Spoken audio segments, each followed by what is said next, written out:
Were You Ever a Child?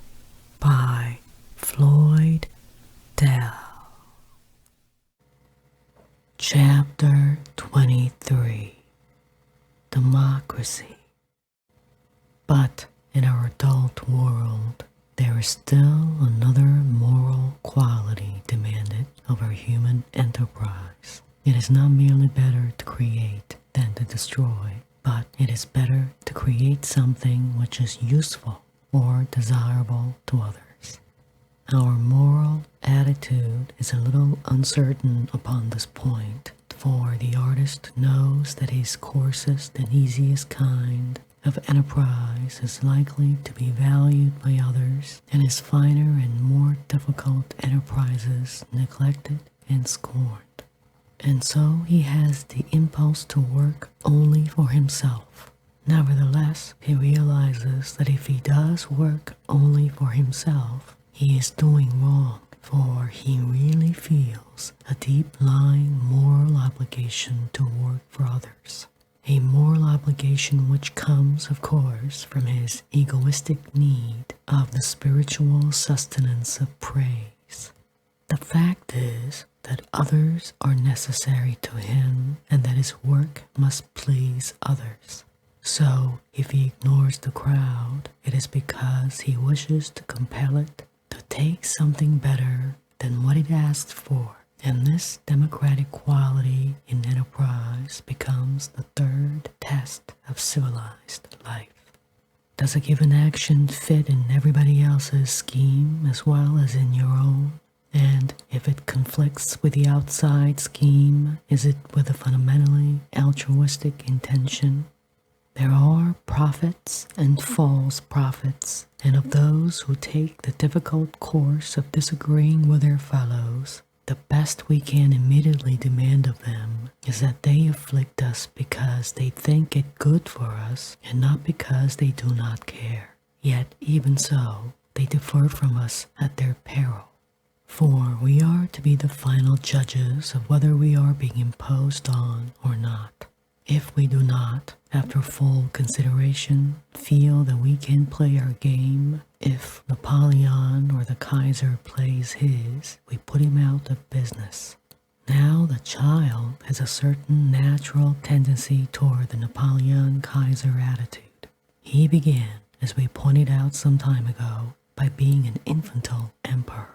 He likes it, and being deposed by his parents does not alter his royalist convictions.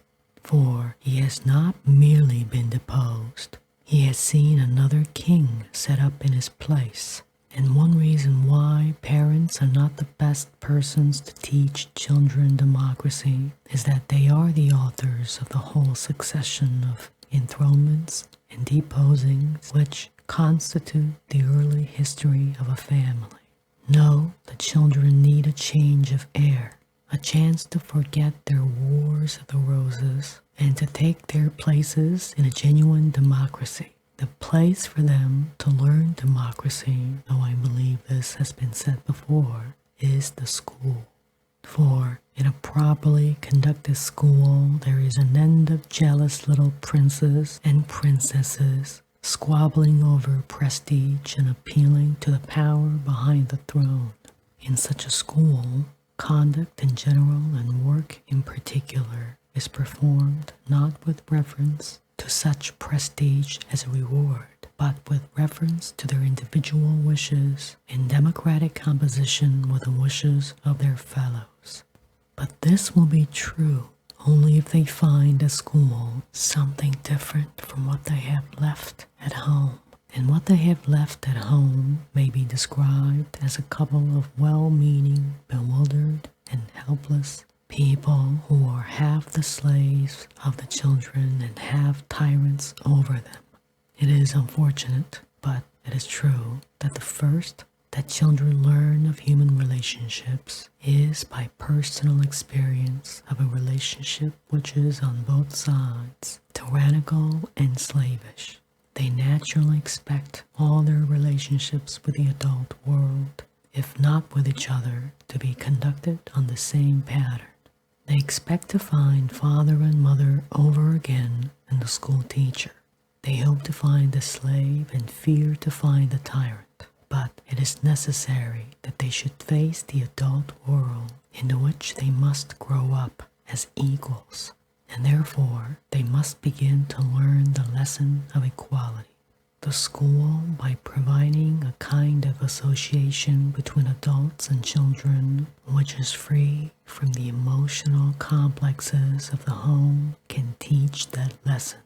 There is, however, so much intellectual confusion about what equality means that we must be quite clear on that point before we go on. At any moment of our careers, we are the servant of others in the sense of being their follower, helper, disciple, or right-hand man, and the master of still others, in that we are their leader, counselor, or teacher. We can hardly conduct an ordinary conversation without assuming and usually shifting several times these roles. And these relationships extend far beyond the bounds of acquaintanceship, for one can scarcely read a book or write an article without creating such relationships for the moment with unknown individuals. In all the critical and important moments of one's life, one is inevitably a leader or follower. But in adult civilized life, these relationships are fluid. They change and exchange with each other, and they are fluid because they are free. You and I can choose, though perhaps not consciously, our leaders and our helpers. We are not condemned to stand in any fixed relationship to any other person. And this freedom to be servant of whom we please and master of whom we can is equality. If I want to know about fishing tackle, I will sit at your feet and learn, and if you will condescend to lead the expedition in quest of these articles, I will be your obedient follower. While, if you happen to want advice about pens, pencils, ink, or typewriter ribbons, you would, I trust, yield a similar deference to me. We have no shame in serving, nor any egregious pride in directing each other because we are equals. We are equals because we are free to become each other's master and each other's servant whenever we so desire. But the relationship of parents and children is not free. Parents cannot choose their children and must serve their helplessness willy-nilly.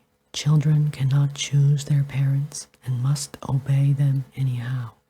It is a rare triumph of parenthood, and doubtless also of childhood, when children and parents become friends and serve and obey each other not because they must, but because they really like to. But schools can easily take up the task, which parents are only with the greatest difficulty able to accomplish, and dissolve the infantile tyrant and slave relationship to the grown-up world.